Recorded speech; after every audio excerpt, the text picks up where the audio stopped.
Jai Shri Ram, dear seekers of truth and lovers of the divine. Today, let us come together in the spirit of surrender and simplicity, remembering the eternal call of the soul to unite with God.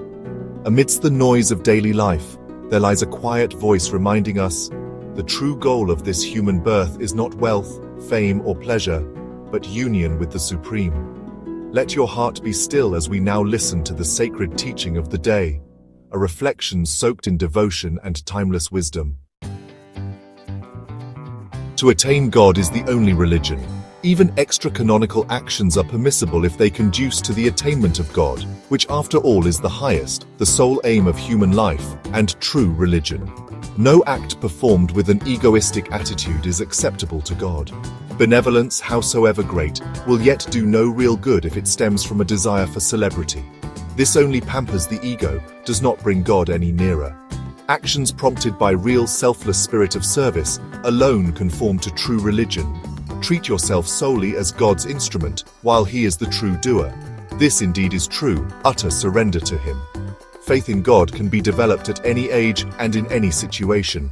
True faith can face any challenge and not yield to opposition.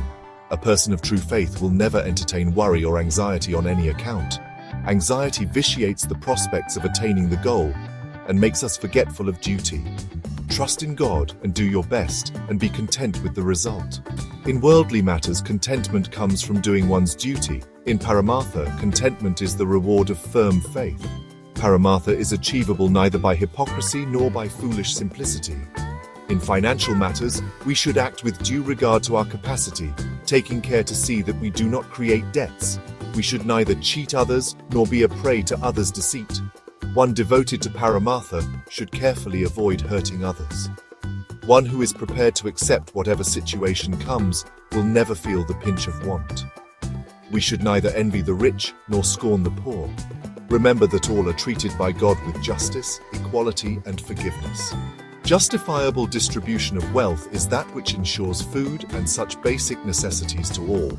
If we recover or extort money from others without giving adequate return, such money is tainted with the desires of the owner. It is a funny thing that even one who carefully keeps his word in other matters does not exercise the same care in money matters.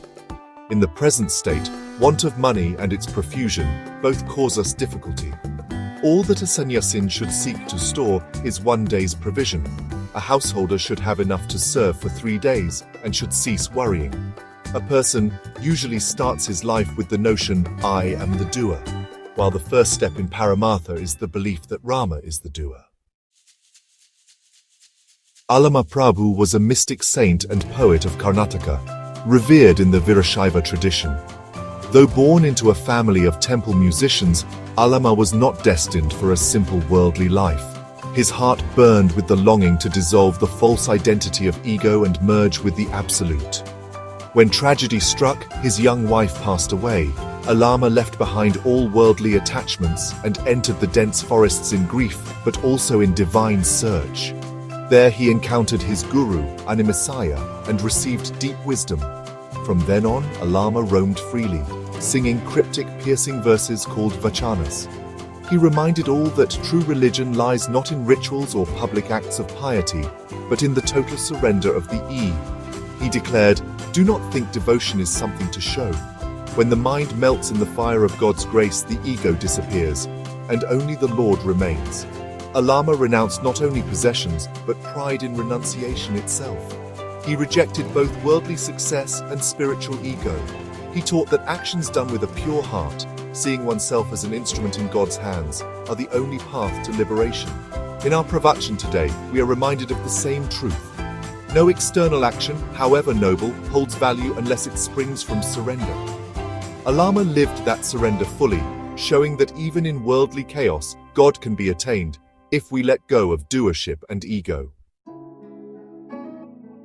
Beloved listeners, may this message gently guide your heart.